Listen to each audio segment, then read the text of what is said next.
Hey everybody, welcome to the Indie Show. I'm your host, Joey Vitale, an attorney for creative small business owners. Wow, we've got a lot of people who have already liked and hearted this, so awesome.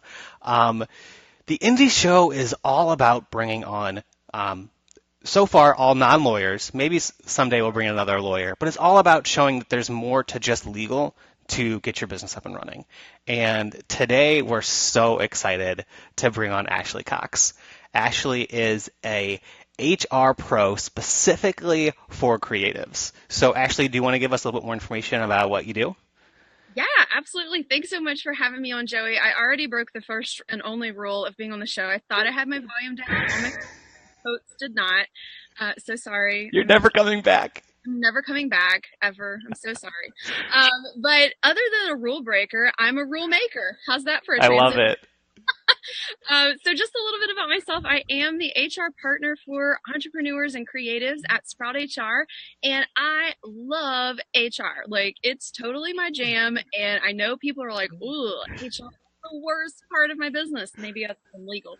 And I know, right, Joey? We're kind of in the same boat here. People hate us. Right, they do. They hate that they need us so much, Yeah. right? But I work specifically with small businesses on hiring and training and leading productive and profitable teams. Because I tell you, anybody can hire employees, anybody can hire contractors, but are you hiring the right people at the right time, doing the right things in your business? Maybe you are, maybe you're not. But we're going to talk about that today. Oh my gosh. Ashley, that looked like gold. I couldn't even do that again. I'm going to have to watch this recording and like write that down and be like, Yeah, that was really good. You guys, we're so excited about this because in a lot of ways, Ashley and I are similar and our businesses kind of mirror each other and we kind of love what we do in a nerdy way. But we see that a lot of people look to either HR or law as kind of like, I want to prevent bad things from happening. And I think both of us approach these industries from, yeah, we're like trying to prevent these worst case scenarios, but we're also setting yourself up, businesses up to expect how it can shine and yeah. how to make sure that everything aligns really well. And so, Ashley, how did you get into this? Yeah, funny story. I'm so glad you asked. I have a bit of a weird roundabout story, but I think that's kind of what makes it unique and special. I spent about 10 years in corporate, with the high heels and the red tape and fighting all that mess, doing corporate leadership and human resources. I worked for a Fortune 25 company for a really long time, Kroger, which a lot of people will know through several different brand names that we have across the country, like Payless and Ralph's and all these different stores. And I really got an incredible start there and learned all the different sides of HR. Then I went to work for another company and I worked for J. Crew for a while. So if you guys like J. Crew jewels, here's my bling for today. And I learned even more about HR working there. I was with them for about 2 years. I was with Kroger for 11. I worked with them as a part-time clerk before I went into management. And all that time I was like, I love HR. It's so great. But the last place I worked was a little stressful and things were very reactive and it was a very different environment than where I had been. Not saying J. Crew is bad, they just did things differently and it was a very uncomfortable place for me to be. So I ran ugly crying away from J. Crew thinking, I hate HR, I don't ever want to do this again. And I decided to start a photography business, as one does. I've always identified as a creative person. I've been in theater and dance and singing, and I've always written short stories and songs and poems. And ever since I was like 3, I've been on stage doing something. And so photography to me felt very natural, but to the outside world, people were like, what? You're going to throw away your whole HR career and everything and all these certifications and the training and this and that. And I was like, don't make me feel bad about doing my creative thing. Right? Yeah, I've been there. Yeah. Don't like, you're crazy. And I'm sure a lot of you creative folks probably have maybe been in a similar situation before and it's really hard to deal with. But it was funny because about 8 months in, I was like, ooh, I do not like doing photography for other people. Yeah, okay, so let's freeze there. And people Mhm. who are watching, put a one in the comments if you feel like at some point in your life or career you've realized that a creative passion doesn't really align with what you want to do for a job. Mhm. Because I think a lot, I was there before. I was doing limited photography and some graphic design work because I was like, oh, I love doing this. I've always loved doing it. And then I tried building a business around it and I was like, I kind of hate running it as a business as much as I enjoy the work. Because it was your creative outlet. Yeah. It was that fun thing that you did to escape the stress of the job thing, right? Yep. Mm-hmm. Yep. And so yeah, I feel like I hear that story a lot, and Hmm. I'd never expected to live that story in my own world. And Mm. so it was really abrupt and really shocking and scary. I was terrified because I'd left this corporate career, and now how am I supposed to explain this gap in time where I just went out and did this creative thing and oh, it didn't work and now I'm coming crawling back? What do I do from this point? But the thing is, I had that taste of freedom of being an entrepreneur, and I was like, "Oh, Yeah. I can go back." There's no way. Nobody's going to want me. I am way too free spirited for this now. So along this journey, I know it's a really kind of long, rambling story, No, but it's it's, great. it's like I'm here because of what I went through. And after about that 8 month period, I had noticed that a lot of people were having these HR type questions. And I was always in the Facebook groups, in the chat box, like, oh, well, you just need to da da da da da, or this law says that da da da da da. And, this is how the employment, laws relate to this particular topic, or, ooh, you can't pay your person like that. That's going to get you in trouble. And over time, people kept saying, Ashley, why don't you like do something with HR? Have you ever thought about having a consulting business? Oh yeah, I don't know. I don't know if people are really going to want it, but enough people started saying it that I started doing some testing and figuring out, is this really something that people want? Is it something they need? And I had talked to several friends and close mentors and things like that. And so 8 months after starting my first business, I started Sprout HR, and I haven't looked back. I closed down my photography business, and Sprout has been around for about 13 months now. That's fantastic. Yeah. And so in those, you said 13 months, Yeah. what do you feel like are some of the most misunderstood areas of HR, or at least like the mindsets that you feel like you have to correct? Like Oh, for me with indie law, it's a lot of people don't really understand trademarks and copyrights yeah. um, for a number of reasons, and so a lot of what I do is kind of educate them and build the context around it. Is there a part of your job where it's like I can help you, but first we have to kind of like twist like your head around? Yes, yes. I love that you asked that question. That's so good. That's so good.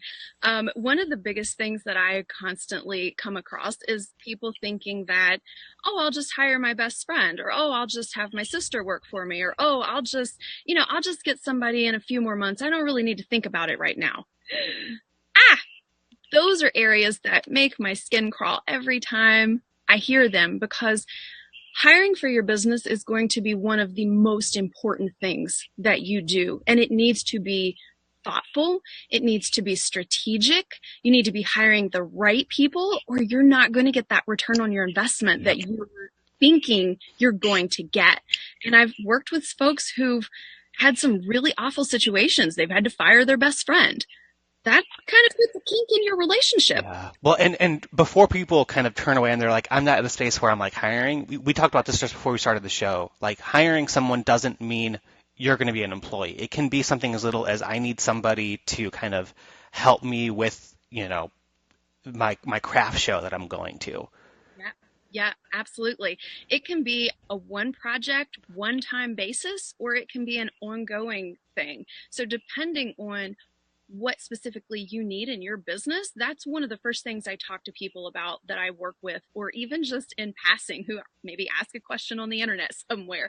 The first thing you need to think about is, what do you specifically need help with in your business? If you could get one thing off your plate today that would infinitely improve your life, whether that's today, this week, this month, this year, what is that one thing? And let's start there. It's important to start small with where you are, and not rely on, well, my best friend hired this VA, and so I think that's where I need to start.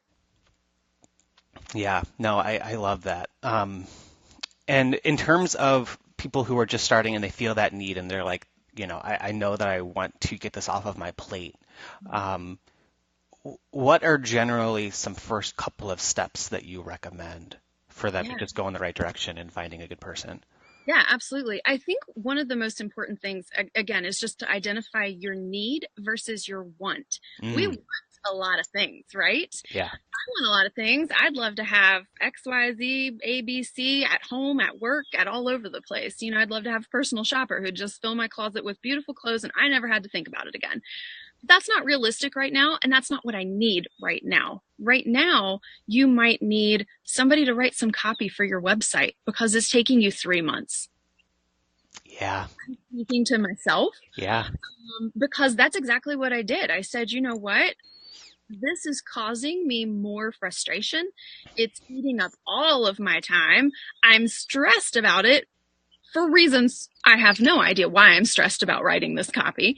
And so that's what I did. I said, I need somebody to write this copy so that I can get these new services out into the world. I can feel good about them. I know that the copy is the right copy for my website, and I'm not taking away time, energy, and frustration from my own life. And so you may say, okay, I need to start here so that I can get rid of those different types of pain points: frustration, lack of time, worrying about it, not having the right copy that, really yep, talks to the audience and converts. Or you might be hiring somebody to help you with something more long term in your business. Maybe you really do need someone who can manage, customer orders. So if you're a product based business, this is a big thing. It's, how do I manage these customer orders? How do I make sure that I'm getting off yes, through the right process, that I'm responding to those questions or those inquiries when people are like, hey, does your product come in this size, or does it come in this color, or can I get 3 of these packaged together? So it might be hiring a VA to help manage that customer inquiry inbox and responding to those, to take that off your plate so you can continue with product development, ideation, going to trade shows and marketing yourself to where you need to be. yeah. I think like what you just said, like going to where you need to be, makes a lot of sense for me. And like I personally can identify with this so much. Um, After a couple months of running indie law and kind of building it from the ground up, I quickly realized that I did not know what I was doing when it was coming to bookkeeping. Yeah. And I was kind of figuring things out and researching, but it was taking a lot of time. Um, if you guys are watching, whether live or recorded, and you feel that stress of needing some bookkeeping help, press 2 in the comments. And if you've made that jump to have a bookkeeper help you, put 3 in there, because I think for a lot of people that is a typical first step. I'm all about thinking about business needs in like a hierarchy, and I think bookkeeping is one of those things where that can become so time consuming. Mhm. And the fact that you run a business that's not bookkeeping means that that's probably not something that you love doing. Yeah. So like get that off your plate as quickly as you can. Yeah. And there's definitely some things that a lot of people don't consider as hiring a team of businesses that support you. So, a CPA, a banking institution, these are members of your so called team because they provide you a service or a support in your business where you're not able to do that yourself. The bookkeeping is such a great idea. A lot of people use the term team very loosely, and depending on what you're talking about, they may or may not technically be a part of your team. But if you're thinking about hiring people who can support you in your business, these are industries and professions that very much are investments that you make in your business so that you can focus on what you do best. Love it. Love it. Sharkina, who shares a office space with me, Shar, I'm waiting for you to come to the office. She says that she hates bookkeeping, and it was one of the best hires she's made. Thanks to Cheryl also in the comments for pointing out that there's a typo in the screen that everybody's seeing. It is sprouthr.co, right, Ashley? Yeah. So Dot. not .com. So I'll correct that in the description for the video. Yeah, Sorry for that typo. I was a Um, squatter on .com and I wasn't willing to pay him, so I went with .co and said, "You can keep the .com." Squatters are the worst, aren't they? Right? Stop squatting. Stop squatting, everybody. If nothing else, stop squatting. So let's talk some more kind of in your experience, because there might be business owners who right now, thinking about hiring any type of person to help them is they're just kind of still in the beginning stages. We talked about bookkeepers. We talked a little bit about media people and marketing people. In your opinion and in your experience, what are some of those first expenses that especially creatives make to get things off of their plate? Yeah, absolutely. A lot of folks will use the term VA or a virtual assistant to really outsource some of the very first things that they need to outsource in their business.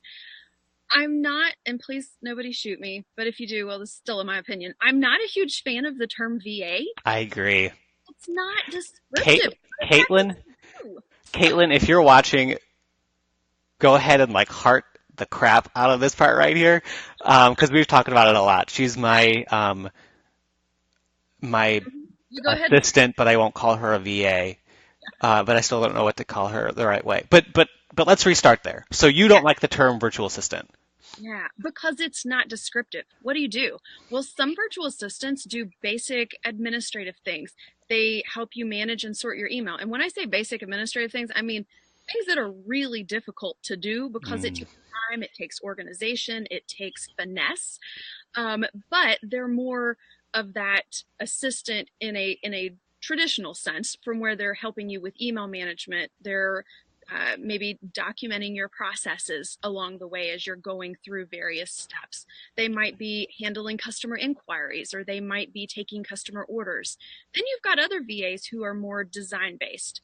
They're helping you create social media graphics. They're helping you post, online to social media. Some social media managers go by the term VA, some go by social media manager. So it's very kind of fluid in that sense. mhm. What I don't like about the people using the term VA is that you're selling yourself short, because people don't know how to find you and what you do. You Yep. need to be incredibly clear about what services you provide and how you help, so the right person can find you. Because I tell you what's happening out there. This drives me bananas, y'all. People will go, "I need to hire help for my team." And then in the comments is a barrage of, "You need a VA." And then they go to then tag every VA they've ever known who Yeah. does 37 different tasks. And now this poor person has a list of 50 comments and 28 people tagged who may or may not meet the needs that they have in their business.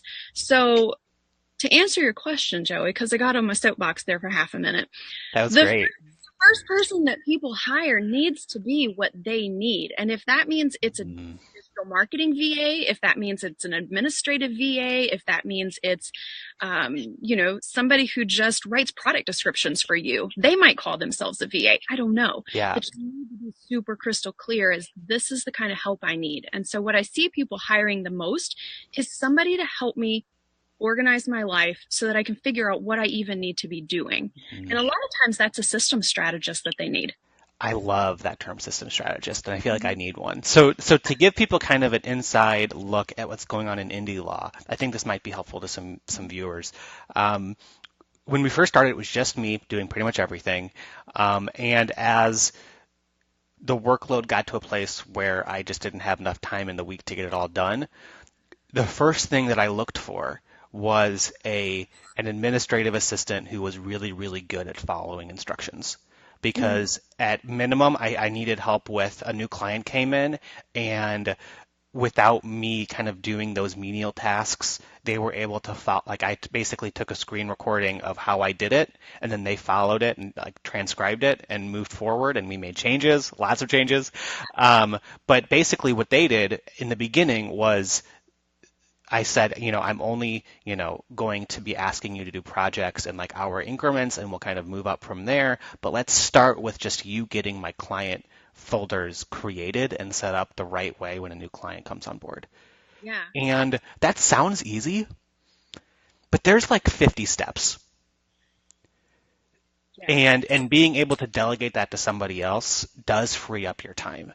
And so I think you're right. It's very unique to people's situations. Not everybody has that client folder set up when a new client or customer comes through. And maybe if you are on the kind of online retail side, it's more of somebody who, like you said, can handle those invoices and handle some of those colder uh, lead responses that you just Yeah. have to clarify and stuff like that too. Well, So let I me think yeah, go ahead. So, if you've ever started to create a process or a system in your business and you got overwhelmed or you thought there's no way, I don't even know how to write this thing down. Put an S in the comments below. S for systems. Because I've been there myself. I'm like, "Oh, I'm going to create this amazing fill in the blank process and it's going to be super clear and it's going to have bullet points and it's going to have subtitles and I'm going to link to things and it's going to be," and then it's like, okay, where do I start? And oh, I've got to call that client back and I got to write this document over here and then I've got to answer all these emails, and your world is overwhelming because you're literally wearing every single hat. So get that one process off of there. And a great place to start, Joey, is having somebody write the process for you, because there's nobody better than somebody who's trying to learn what you're trying to help them learn. Yep. And let me tell you, once you've got that process in place, it's going to be so much easier to hire somebody then to come in and help you manage that process.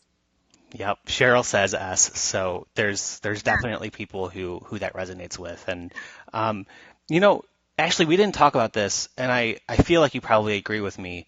Because we're talking a lot about delegating things, and I just want to put that in context because if you're starting a business, you have to be okay with being the business's main employee for like the foreseeable future. Mm-hmm. A lot of, especially a lot of people who are kind of calling themselves more like entrepreneurs and small business owners right now have this idea of starting a company and they envision kind of running it and delegating as much as possible. And yes, you want to get to that point. Um, but just be aware of the fact that when you start, it's a one person show and you have to be willing to try those and figure out all of the parts of your business so that you can delegate them. Even if you have somebody help you kind of figure out what that process looks like, um, don't because the last thing you want to do, going back to HR, is if I were to bring somebody on to say, hey, I want you to just handle my marketing, and they did it all, and then they leave, I have no marketing schedule going forward. Same thing if I had somebody administratively handling like the client folders and stuff, and they just created a process and were doing it, and I never actually took the time to understand the way that they did it. If they leave, then I lose a really important part of that business, and I think that ties really well back into the HR part of things. Yeah, yeah. And Sharakina said, one person show 100%, put in the hours, work your way up from the bottom so you know how to do everyone's job. So one day when you delegate, you know what they're supposed to be doing. Love it. And that side of the coin is very accurate as well. Now, some companies like, let's say, a Kroger that has 400,000 employees across the United States, the CEO is not going to be able to realistically do every single job. Sure. However, you have layers of management and leadership, and that's their responsibility. So right now, as the one person show, yeah, it's your responsibility to know what's going on in your business, what is impacting your business positively or negatively, and how, when you do certain tasks, that has an ongoing impact in your business. And you may do something in your business and you're thinking, okay, so for example, let's say creating graphics for social media. Let's say it takes you 3 hours to create graphics for social media every week. Lord help me, I hope it doesn't. If it does, you need to outsource that right now.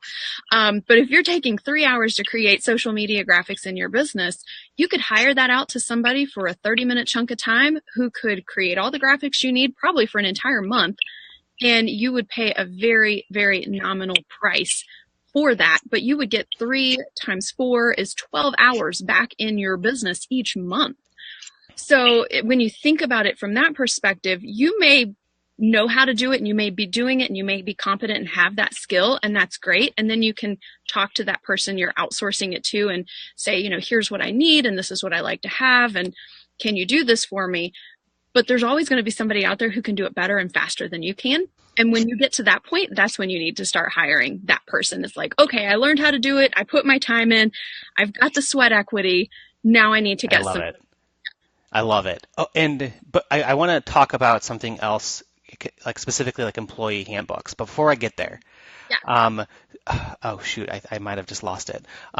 One of the things that I wanted to talk to you about that we again chatted about right before we started was this idea of oh shoot, I think I lost it. But let's go into employee handbooks. Was it Um, was it the statement? Was it the statement? It's never too early to plan, but it can be too late. let's go there. We'll go there. We'll just go there for a minute. I know we talked about so much in our 20 minutes We before covered a lot, yeah. we did. But one thing I always tell people is that when you're thinking about hiring for your business, I don't care if you started yesterday, last week, last month, it is not too early to think about that ideal first person to bring into your business to help you. And I do this in my own business, and I encourage all my clients to do this as well. If they're in that kind of, oh, I think I need to hire, but I'm not really sure yet, start jotting down. Like every time you come to a task that you make this face, I don't want to do this, or you look back on the last 3 hours of your life and go, where did the 3 hours of my life go? I just spent 3 hours doing this thing and it had absolutely no value, or it took me incredibly too long to do it. Those are areas that you can start thinking, okay, I'd like to hire somebody to do graphic designs for me, or I'd like to hire somebody to do that bookkeeping because I can't keep up with it, or it's too overwhelming, or I don't even know if I'm putting the right codes in there because yay, taxes. I don't know. What am I doing with my life here? And so you can start thinking about that dream team that you want to hire. Like, man, if I could just get this bookkeeping off my plate, it would be so amazing. So think about how you feel doing the task and how you want to feel about that task in the future. And that's a great place to start thinking about, okay, these are the types of people I want to hire for my team. And then start doing a little research. How much does this cost? How many hours per week does this person work, or per month? What types of tasks do they do? Is there something else that I would need instead of the person I think I need? So planning now will set you up for success when you're ready to actually hire a contractor or hire an employee. I love it. I'm all about being proactive like that because the reality is, and it happens to me quite a bit, um, people will, especially if they sign up for like one of my firm's subscription plans, they'll be like, what do I need? And I'm like, well, we could put these things together like an independent contractor agreement. They're like, well, I'm not really thinking about bringing an independent contractor agreement yet. And I'm like, well, if it's on the horizon, let's have it ready. And then 2, 6, 8 months later, they're like, Joey, oh my gosh, I'm so glad that was just ready to pull because we found somebody. And like, if I didn't already have a relationship with you, like I would have had to try to find an attorney to put an independent contractor agreement together, within like 48 hours, and it would have been crazy. Praise So, hands, praise hands, praise hands. Yes, being proactive is the thing that is going to save your butt every so time. I love it. Let's talk about employee handbooks Yeah. because I know you guys, if you're not following Ashley on especially Instagram, you need to because she's like a riot. But I've seen you before do like posts and videos and stories about like, you guys, can you believe that this is written in a handbook? And so let's talk about like some of the things, that you might see in one of these employee handbooks that either are common mistakes that you're fixing or just like ridiculous terms that you've come across. Yeah. Oh gosh. I love employee handbooks. Let's just start there. Like, if there's one thing I'm going to totally geek out over that I think every business owner who is going to have employees needs to absolutely have in their tool belt, it is an employee handbook. And I don't say that because I write them and I provide that as a service. If you found that service through someone else, like, I would still say you need an employee handbook. Like, that is the thing that's going to save your life, I promise. Things that I see business owners deal with a lot or that come across their plate is Um, well, the employee who was inappropriately touching another employee. How are you going to handle that? Do you have rules in place? Do you have anti-harassment policies? Do you have anti-sexual Mhm. harassment And that can policies? take place in a virtual space as well. Yeah, yeah, because harassment isn't just physical touching. It could Hmm. be inappropriate comments. It could be the way that they're making someone else feel, maybe talking about them, um, you know, about their physical characteristics, or they could be talking about them from a standpoint of their personality. It could be, like you said, in person or virtual. But how are you going to handle that? Do you have a disciplinary process in place? Is that a one and done, you're out? Is that a you get a warning and then the next time you're out? And so having those things clearly defined in an employee handbook are critical for you, number one, avoiding these situations because you're setting the rules out there up front saying, hey, this is not acceptable. This type of language, this type of behavior, this type of action, this type of physical contact. And then it gives you a sense of confidence and a sense of I've got something to back me up if I need to make tough decisions in my business, like disciplining someone or terminating Mm. someone's employment. It's like having a contracted place that you can point to and say, "Don't blame me. It's all written here." I love it. So, a lot of people in my Facebook group, and the majority of my clients, and I think a lot of creatives would say that they're less concerned about employees and more concerned about the independent contractor side of things. And can you have a similar type of handbook for independent contractors? I know that you can't control independent contractors as much, but can you still have some like guiding principles there that they all have to agree to? Yeah, yeah. What I generally do with my clients who are hiring contractors, we'll put together a guidebook. So I don't call it a handbook because it is illegal to give contractors employee handbooks. So if you're trying to do this or you're saying, "Hey, I need an employee handbook to tell my contractors what to do not do it." And talk to Joey. I'm sure he knows a thing or two about legal things. I try not to get into the legal world, but so much of employment law just Oh over. yeah. I'm not an attorney. I'm not providing attorney type advice, but I can tell you that if you do give a contractor an employee handbook, that is against the law. It creates an employee employer relationship, and you do not want to go there. You do not want to muddy that up. But yeah, there's a way that you can go about creating a set of mutually agreed upon guidelines Mm. that say this is how we work together, this is how we communicate, this is what's not okay in our business. And I always encourage my clients to share their core values and their mission and their vision with the contractors so that way they know here's what this company stands for. So we stand for integrity, or we stand for customer service at an exceptional level, not just great customer service. Our vision is to provide a streamless process for our clients where they don't have to see the nitty gritty back end things going on. So whatever those mission or vision or core values that you have in your business, that's a great way to share here's what's okay, here's what's not okay in our world. And the contractor has the right to say, yeah, I can live with that, I agree with that, or they can gracefully decline to work with you and say, you know what, that doesn't really jive with the way I run my business. This doesn't sound like a good fit for us. And the thing is, with an employer or a company and a contractor, is that either one of you have the right to say, yeah, I don't really want to work with this person after you've had a conversation. Mm. And a lot of people think, oh, well, I have to work with this person because I don't know why people think that. It's kind of, I don't get it. I really don't. But people like they think they get stuck in this Yes. relationship. And I always tell people, work with a contractor on one small project before you commit to a long-term relationship with them. Yes. And when you do that, something that I recommend just as a little tidbit on the legal side is get a non-disclosure agreement out to that independent contractor even before you have them sign any other type of an agreement so that you can confidently start pushing some work their way and not be concerned that they're going to take that and share with another competitor or something like that. Ashley, could you do me a favor and read some of the recent comments from Shar? Yeah. I was looking at this one. It says, what if you have a combo of employees and independent contractors?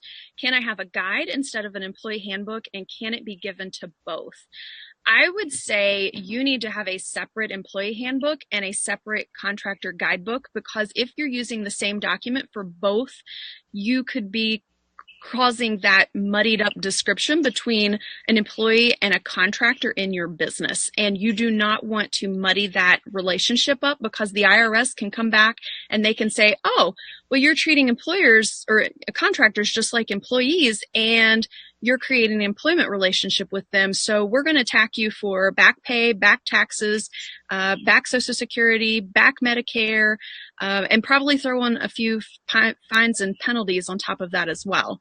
So you want to treat them as two very different, very distinct groups of workers. So the appropriate term is workers.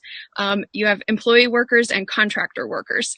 And so you definitely want to have two different pieces of communication that you use for them. Plus, there's going to be a whole bevy of things that come up with employees that you're not going to have to deal with workers or contractors. So things like, what do you do if they're late to work? What do you do for reimbursement policy? You know, if they're using their car, are you doing mileage reimbursement? Are you doing meal reimbursement if they're taking out a vendor or a partner that you guys are going to work with? Are they, you know, how are you going to handle different situations that come up with their pay? You know, what's the time clock procedure? What's payroll? When are these different things happening in your business? So the handbooks that I typically write for my clients are about 45 pages long, and they have about 40 some policies. For my contractors, the guidebooks are usually 5 to 8 pages long. So that's a huge, huge discrepancy. Wow. That's huge. And that's, I mean, this is something that does touch the legal space as well. I have a lot of clients who ask me, hey, Joey, I'm working with these independent contractors and I want to kind of control this aspect of what they're doing. Can I do that and them still be independent contractors, or does that turn them into an employee? And it's a really kind of slippery slope and kind of unique situation. And I'm sure actually you kind of have discussions about that as well. Yeah, we have discussions about this all the time. And I can give you general guidelines about this is what you can do with a contractor, this is what you can't do, but every single situation and the way in which your business specifically is working with that individual dictates sometimes whether it should be a contractor or whether they should be an employee. Would you be willing to share those guidelines with people if they reached out and asked you? Yeah, and okay. I have So put a G in the comments if you would like that set of guidelines for what you can kind of have your independent contractors do and what you should shy away from asking them to do so that they don't turn into employees. Yeah, and I even have a worksheet that I'll send along with that kind of helps you figure out how am I using this person and which type of worker should I really consider hiring. Oh, I love it. Oh, that's so helpful. Okay, I finally remembered what it was that I wanted to talk about before. And this is kind of taking, your HR hat off a little bit. But we talked before we started about some things that our businesses were kind of bringing in to help us with. And what's your take on, like, yes, a business has expenses, but if there's an option on the table to bring on some help that we know will propel things forward, that in a lot of ways that's more like an investment than just an expense. What's your take on kind of if and when, like, you can go over that budget to bring on things that you know will have a strong ROI for the business? Yeah, well, and you hit the term right there at the end. That ROI, or return on investment, is going to be your key indicator. And from a business perspective, we make investment decisions almost every single day. Or really, we make investment decisions every single day. Where we spend our time, that's an investment. Mm-hmm. Is what we're doing driving our business forward, or are we hiding in the shadows doing busy work because we're scared of the things that are really going to propel us forward? And so when you think about, okay, is this an investment for the positive for the future, or is this an investment in just, something mediocre? Something I recently did for my own business was hire Megan Maydell, who is an incredible marketing strategist, to help me put together a marketing plan, because I was just willy-nilly all over the place. Let's post this thing here and let's do that thing over there, and not having the consistency, and my plan doesn't officially kick in until September. So if you look back, it's still not looking pretty. But Megan's got me on the straight and narrow now. She's got me a plan. And to me, that when I looked at that price tag, you could have two thoughts. Oh God, oh, that's a lot of money, and I don't really want to spend that. But if you look at it as, this is going to give me the consistency that I need, it's going to attract the right clients, not just any old buddy that scrolls through Facebook and happens upon my page. Mm-hmm. It's going to be able to create a strategy around, how do I get people into that funnel, if you will, or how do I get them into my sphere so that I can talk to them about their pain points, about what's going on in their lives, and how I can help them fix those things in a totally non-sleazy, salesy way, y'all, just saying. If I didn't invest in that specific thing in my business, I'd still be over here flailing around trying to figure out what is the strategy thing, and not getting the kind of traction that I know I'm going to get with having hired a professional who does this thing for a living. I'm not a professional marketer. I don't really know the strategy behind it. I can throw out a couple of marketing terms that makes me sound like I kind of know what's going on. But y'all, when I went to college and I got my degree in management and marketing didn't look anything like it does now. Yep. And I've worked in marketing for the last 15 years. So yeah, no, I think that Megan Maydell and her services are a really good example of that type of an investment, where it's not just like, oh, I'm paying, you know, $10 to Acuity so that they can, have paid, appointments with my calendar. But it's like, this is going to propel my business forward. Two other examples of investments that Indie Law has made. One was with sales coaching. Right off the bat, we knew that if we found a coach who would be a good fit for us, and she was fantastic. Kate Brockmeyer is the one who I do all my Monday morning shows with. She's fantastic. But it was like very, very quick, because of her expertise, because her knowledge of my target market, that return on investment paid itself off very quickly, and now I'm just really reaping the benefits of investing that up front when it wasn't really in the budget. And then the second investment in Indie Law really came to our branding. We talked with Melly Silverberg, who helped us as we were transitioning from an older business name to Indie Law, and we had been talking previously, and she knew my brand, she knew what I was trying to do, and she was like, Joe, I want to show you something.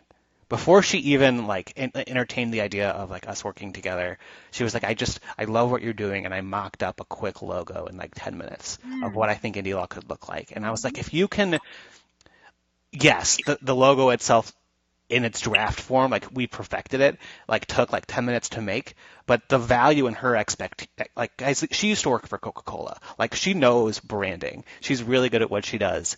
And her ability to understand what I was doing, and then to see where we could do that as a brand, was another type of investment.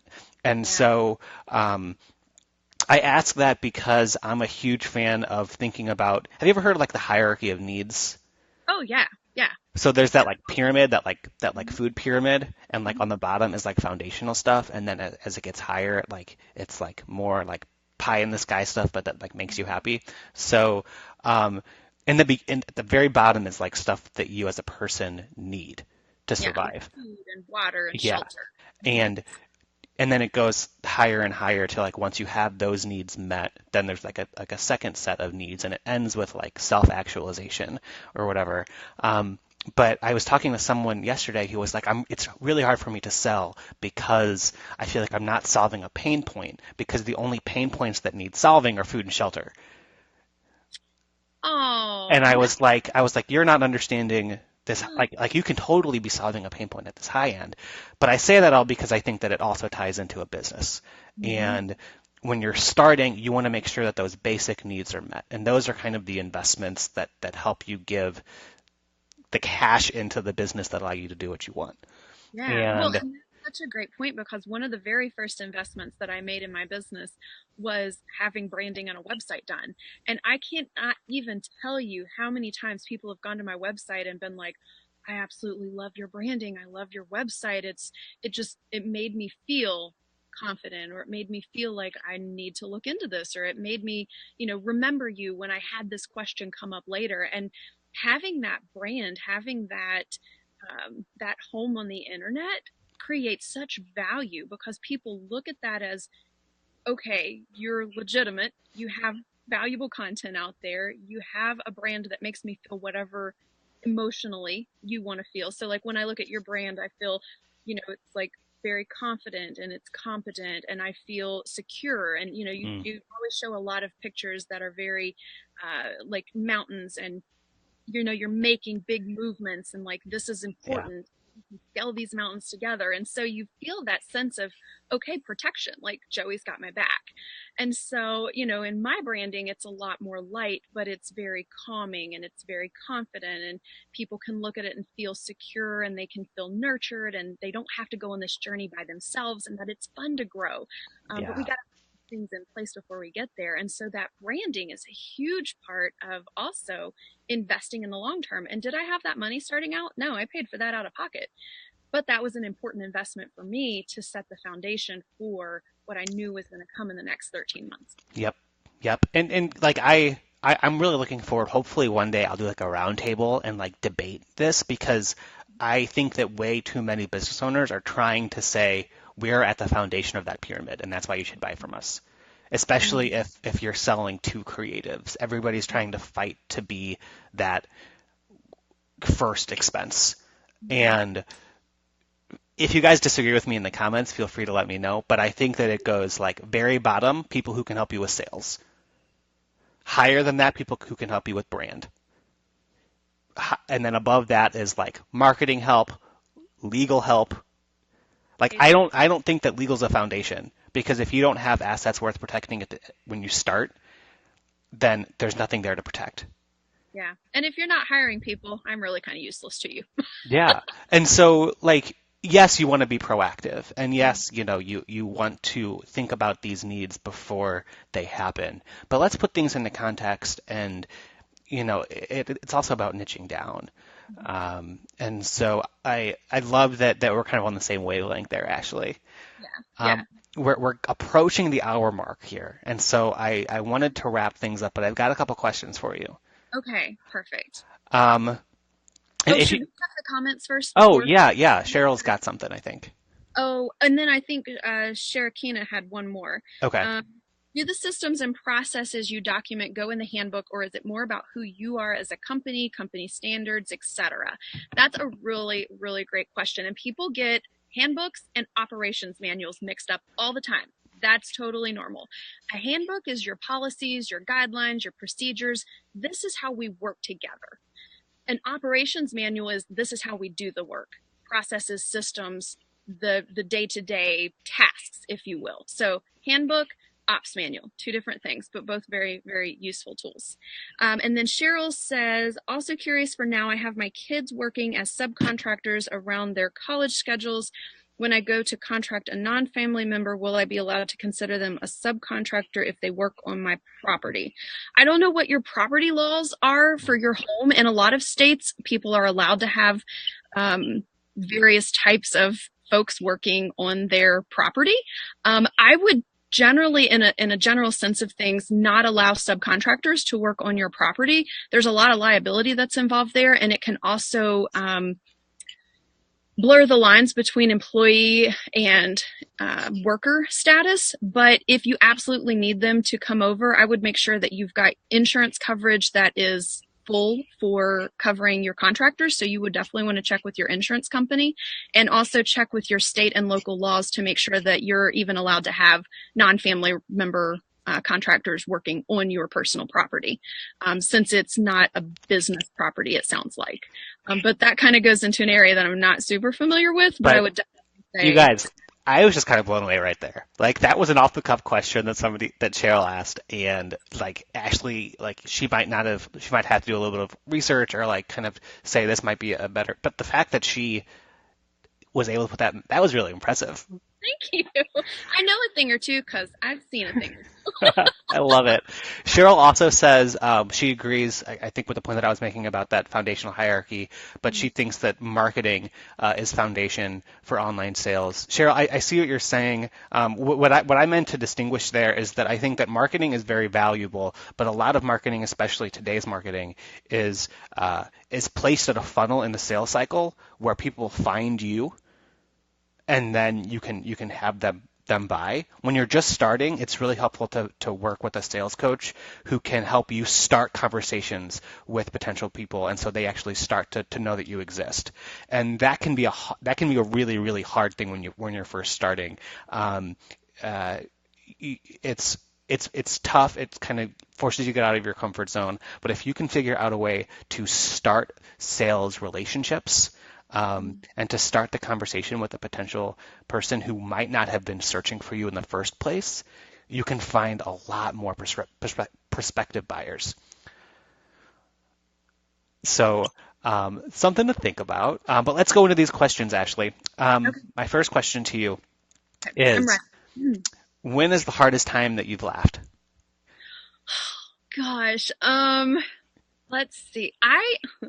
I laugh all the time. I know you do. I'm probably the laughingest person ever. I'm kind of like the cheese. I'm like the laughing cow. I'm always laughing. Not that I'm a cow. That was a really bad description. Let's forget I said that. Don't put that in my 1 minute clip. I won't. Let's see. The hardest I've ever laughed. Well, man, Joey, that's a tough It's a question. really hard question. Oh my gosh. I don't know. Like most of my hard belly gut wrenching laugh always comes from my husband. He is the one person who can make me laugh literally no matter what is going on, how angry I am, what I've done or something I've screwed up. And so this past weekend, I busted the screen on my MacBook Pro. And I was devastated and really, really upset over this. And it literally happened 2 seconds before he walked in the door because I Mm. was getting up to greet him at the door. And later that evening, we're at the Mac store and we're trying to figure out what are we going to do, replace this, buy a new screen, buy a new computer, whatever. And we go down and we sit in the food court to, have a moment and regroup ourselves. And he's busting up jokes about, well, I know that you really just wanted a new computer and, like just carrying on just in a normal way. Like I did this on purpose. And then in the same weekend, I burnt plastic to my brand new stainless steel stove. And so here he is again, like, woman, listen, like you're trying to get all these new gadgets and tools. I'm going to need you to slow your roll a I little bit. love it. And so I'm just busting up. I know it doesn't seem like it's that hilarious, but it's because this tense and the stress of the moment of me destroying all of our really expensive equipment this weekend, and him still being able to come along and make jokes and make fun of it and bring joy to my life. So No, I love it. So this is the second time I've asked that question. I asked it to Lauren Michaels Harris last week, and gave a really similar answer, which is that like when he's with his partner is the hardest that he laughs. And I yeah. think there's a lot of truth to that. And we're Um, also just completely ridiculous. Like we do things together that I would be so incredibly embarrassed to like tell people that I do like these little songs and dance or I make up these weird little skits and like he's the only person in the whole wide world that's allowed to see this particular side of me. And so we're always busting a gut just doing stupid stuff together. Singing I it. I That's I love made it. a song about being on your show today earlier. You Pretty what? yeah, I totally did. Can we hear it? Oh. Okay. I'm I kidding. No, you don't have to do it. Next yeah, next question. yeah, it was good. Next question. What is something that you're super passionate about outside your business? I love to travel and have adventures. More so even just like everyday adventures. Like, oh, we decided to take this different road home and we saw this really cool thing. Or one time we were walking on a trail that we didn't know where it went to and we just said, hey, let's pull over here on the side of the road and walk down this trail. And we found this gorgeous waterfall at the end of this Oh my trail. gosh, that's awesome. Right, just random everyday adventures. But I love to travel. I love to go all over the place. And I feel like no place is too small to find an adventure. I love it. Well, and I think when a lot of people say travel, it's like, oh, I love traveling the world. Yeah, And yeah. so I really like your spin on just like finding the unexplored Mhm. areas locally. I think that's really cool.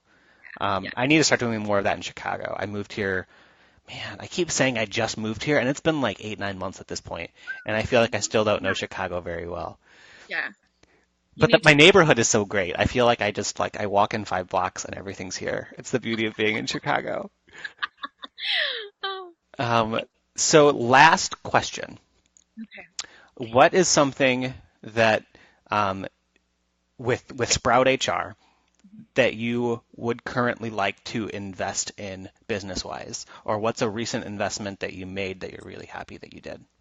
Yeah. Well, I recently invested in Megan Maydell for marketing strategy and marketing planning for my business, and Abby Herman with Right Solutions. If y'all don't know her, she's incredible Yeah? for writing sales copy for me. Nice. And yeah, like I literally banged my head against the wall for about 3 months trying to write this stuff, and then she bangs it out in 2 weeks, and I'm like, I should have just done this earlier. But those are two recent investments that gave me an incredible sense of um, joy and time back in my life, and really pride that I made smart investments in my business to continue going forward. Mhm. Those are my biggest ones right now. I love it. I think those are so huge. And, we're gonna have Megan, I think, hopefully on soon. She's got to come on. You guys, Megan is a riot. Like one of the things I love about Megan is um, she's one of those business experts who is super blunt with you. And I think Ashley and I, like, we're trying to get there. Like, we're trying to do that more in our business. But we're naturally like, hey, like, great idea. Let's like slowly cushion you into like this reality where people like Megan and Kate Brockmeyer are like, you're doing it wrong. Do it this way. Yeah, And as as somebody who like is not a side hobbyist or a side hustler, but like this is my thing, like I so appreciate looking to those types of business mentors to be like, yep, I'm just going to follow what you say. So you just saved me time by getting to the point. yeah, yeah. And that's such a valuable point you bring up, is that when you're not trying to gently ease people down the road to the right decision, you get there a lot quicker, because it's like, we don't have time to be talking about this all day long. Like, Yep. this is wrong, this is what you need, let's get on board. And so it's funny that both you and I have very similar personalities, and we are attracted to hiring and working with business mentors and advisors and strategists who are very straightforward, because I don't have time to mess with it. Yep. And when I was talking to Megan, she goes, "Oh, you're a lot sassier than I think people realize in your online persona. We need to change that. I think they're really going to like this new Ashley." And I'm like, "It's not a new Ashley, it's just me." But you've been kind of that sugar coatedness has been beat into you so much as an Yes. professional, as a legal professional, that it just oozes out of you at this point. Hmm. Yeah, I'm a lot sassier than I lead on. I'm excited to see that change. Again, you guys, if you're not following Ashley, you should. We're going to have links up if you don't already to kind of where you can find her online. She is the most fun on Instagram right now. But I'm sure with Megan, uh, we'll probably see her popping up everywhere. It's gonna go up a notch or 12. I love it. Well, Ashley, thank you so much for hopping on. If you guys are watching either live or recording, feel free to drop any questions that you have kind of as follow-ups, and we'll make sure to go through those and respond to thoughts, suggestions, questions, follow-ups, whatever you guys want. Other kind of fun questions that you might have for Ashley. And Yeah. Ashley, where are you living right now? I am in Northeast Tennessee, so it's the Tri-Cities, Tennessee area. If anybody's familiar with like Bristol Motor Speedway, I'm about 20 minutes from there. Okay, and people don't need to live in Tennessee to work with you, correct? No, I work with clients all over the United States. I've helped clients in about 15 or 20, somewhere between 15 and 20 states now. So I Love am it. not state specific. Even the crazy state of California, because y'all got some special rules over there. Yeah, California, I know that get could it be a together, California. On the legal side too, yeah. they don't make it easy. All right, you guys, thanks for watching. Ashley, thank you for joining. We'll wrap it up. You guys have a great weekend, and we'll see you next week. Bye. Thanks, guys.